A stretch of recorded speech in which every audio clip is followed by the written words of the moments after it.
ഇന്നലെ കൊണ്ടുവന്നതും ചെല്ലി കേരളത്തിനായിരുന്നോ യാർഡ് വന്നത്, ഇന്നലെ കൊടുന്നതും ചെല്ലി. പക്ഷെ ആളെന്തോ ഭയങ്കര സൈലൻ്റ് ആയിരുന്നു. എന്തോ പുതിയ സ്ഥലത്തേക്ക് വന്ന കൊണ്ടെന്നറിയല. എന്താ അയാൾ ചെല്ലി എടുത്തൊക്കെ പോയിരുന്നത് കുത്തുമെന്ന് പറഞ്ഞിട്ട് അത്ര എന്തോ ആളത്ര ഓക്കെ അല്ല. പിന്നെ പിള്ളേർ കുറേ നേരം ആടിൻ്റെ അടുത്തല്ല കളിച്ച്, കുറേ നേരം ഉണ്ടായി ഒരു ആടിൻ്റെ അടുത്തല്ലോ. നൈറ്റ് വന്നിനെങ്കിൽ പോലും ഞങ്ങൾ ഇത്ര പിള്ളേർക്ക് ഇത്ര ഒരു ഇതാക്കാൻ കഴിയല്ല. ഞാൻ എൻജോയ് ആയിട്ട് ഇത് ഭയങ്കര ഹാപ്പിയായി. വെയിലുണ്ടെങ്കിൽ ഞങ്ങൾക്കല്ല പ്രശ്നം, ഓർക്ക് അങ്ങനത്തെ ഒരു പ്രശ്നമേ അല്ല വെയിലൊന്നും. ആടെ കുറേ സമയമായിരുന്നു. പിന്നെ ഞങ്ങൾ സിയാർത്താക്കാൻ പോകാമെന്ന് പറഞ്ഞിട്ട് അങ്ങുള്ളിലേക്ക് പോയി. ഇത് പൈസ ഇടുന്ന എല്ലാവർക്കും അറിയായിരിക്കല്ലേ.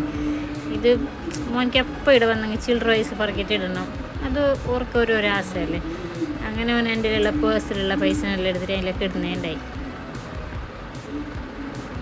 ഇത് ഡേ ആയെങ്കിലും നല്ലോണം ആൾക്കാരുണ്ടാവുക കാലത്തെയും. ശരിയെങ്കിൽ ഇപ്പോൾ മാംഗ്ലൂർ കുറച്ച് പ്രോബ്ലം എല്ലാം ഉള്ളത് കൊണ്ട് ലാല്ല അങ്ങനെ ആൾ വരുന്നില്ല എന്നല്ല, ഒന്നും കൂടി കാലത്തവും വരുന്നത്. ഇപ്പോൾ സ്വഭാവികമാകുമ്പോൾ നല്ല ആൾക്കാരുണ്ട്. എല്ലാവരും ലാന്നെ വരുന്നില്ല, കുറേ ദൂരത്തുനിന്നല്ല കാലത്ത് ഇങ്ങനെ രാവിലെ വന്നിട്ട് പോകുന്നവർ കുറേ ആളുണ്ട്. അങ്ങനെ നല്ല ആൾക്കാരുണ്ട് അതിനിടെ. പിന്നെ ഞങ്ങൾ നേരെ സിയാർത്താക്കി കുറച്ച് നേരം. പിന്നെ അവിടെ കുളം ഉണ്ടല്ലേ, അതിൽ കുറേ മീനുണ്ട്. ഞാൻ അന്നെനിക്ക് വന്നിട്ട് ഇതിൽ മീനേ ഉണ്ടായിട്ടില്ല. ടൂറിസ്റ്റിൻ്റെ ടൈം നല്ല മീനുണ്ട്, കുറേ ഉണ്ട് ഇതിൽ മീൻ. പിന്നെ കുറേ ടൈം ആടെ നിന്ന് പിള്ളേരെല്ലാം മീൻ നോക്കിക്കൊണ്ട് വലിയ വലിയ മീനെല്ലാം കുറേ ഉണ്ട്.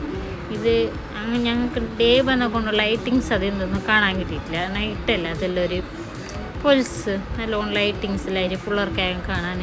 ഇത് ഞങ്ങൾക്ക് ലൈറ്റിങ്സ് അങ്ങനത്തെ ഒന്നും ഉണ്ടായിട്ടില്ല കാണാൻ. നിറച്ചും മീനുണ്ടായി കുളത്തിൽ. ഞാനിങ്ങനെ സൂമെല്ലാം ആക്കിയാൽ നമുക്ക് അത്ര